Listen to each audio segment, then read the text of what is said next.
Hello and welcome to Inside Indiana Business. I'm Gary Dick. Downtown Indianapolis businesses are getting a much-needed shot in the arm this weekend as the Indianapolis Colts kick off the NFL season. Game weekends at Lucas Oil have a tremendous economic impact, upwards of $150 million a year for the regional economy. Last year during the pandemic, only 25% capacity on game day. It is a much different story this year. A full house expected at Lucas Oil as the Colts take on the Seahawks. I sat down this week for a rare interview with Colts owner and CEO Jim Irsay for my Business and Beyond podcast. He shared some new details about his vision for new investment downtown in what he describes as a world-class museum that would add to vibrancy and the economy of downtown Indy. Look, you have over $100 million of artifacts that are just beyond belief. You know, the Declaration of Independence, one of the rare copies.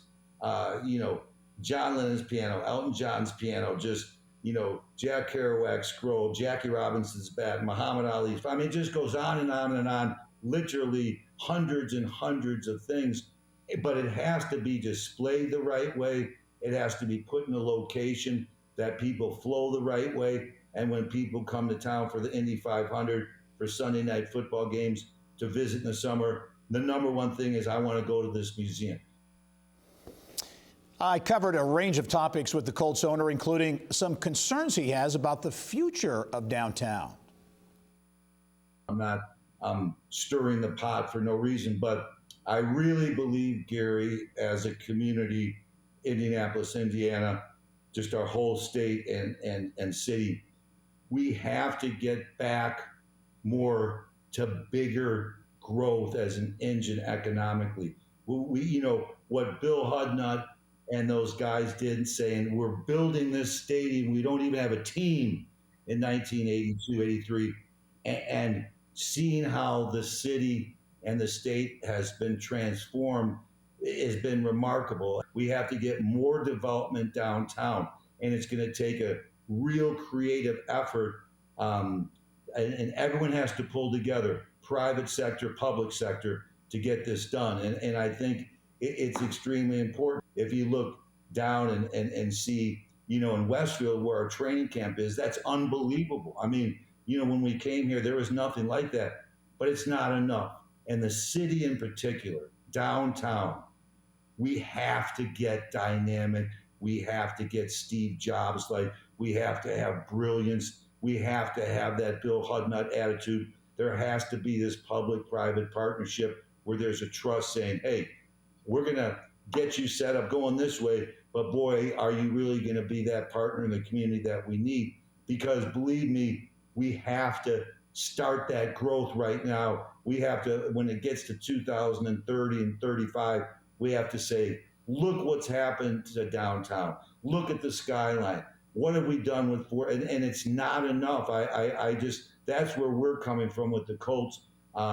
We're trying to do everything we can. I mean, listen, we had stimulus packages for people, giving thousands of dollars to people in contests just to try to, restaurants. I mean, we try to go on the ground by foot and change the community because that's our belief, that's our responsibility.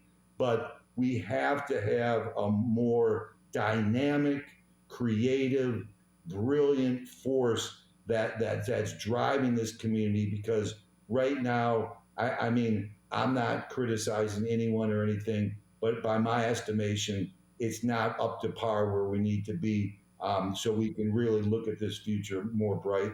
We have to get an aggressive game plan, to really say, these are some of the goals we have to achieve to grow the city. Because you're right, the change has been incredible. I mean, when you look from 84 to 2008 or 9 or 10, incredible. But I see stagnation. I don't get the sense, that we have this dynamic vision, to really say, now it's time for Indianapolis' skyline even to change something. Now it's time, maybe for a Four Seasons hotel in Indianapolis, because they believe in the city enough, and we know Four Seasons are only in certain places. It's in Austin, it's a new one in Austin, but the smaller cities don't get it unless And we have to continue to know who we are, and we have to let the city, the world, the country, let others know who we are and what we're about, and they have to have that passion to say, I want to go to Indianapolis, Indiana. I want to go to Indiana. I want to go there in the summer and visit, because I've had long talks with Roger Penske, and he's a tremendous asset to us. Just a guy who really wants to, he's not worried about making the dollar. He wants this grand success and make this track as great as it can be. And we need more. We have to do more. We have to get more Fortune 500 companies here. If it's not Fortune 500, at least Fortune 5,000 companies somewhere. Where we're driving this dynamic. But we've done such a great job with that in town, and again, I just think that we have to really say, okay, how are we going to really have some game changers here with a real plan to get this done. Much more with Colts owner Jim Irsay, including an interesting behind-the-scenes story. He shares about the move from Baltimore to Indianapolis. Check it out. Just go to InsideIndianaBusiness.com and click on the subscribe tab beginning Monday.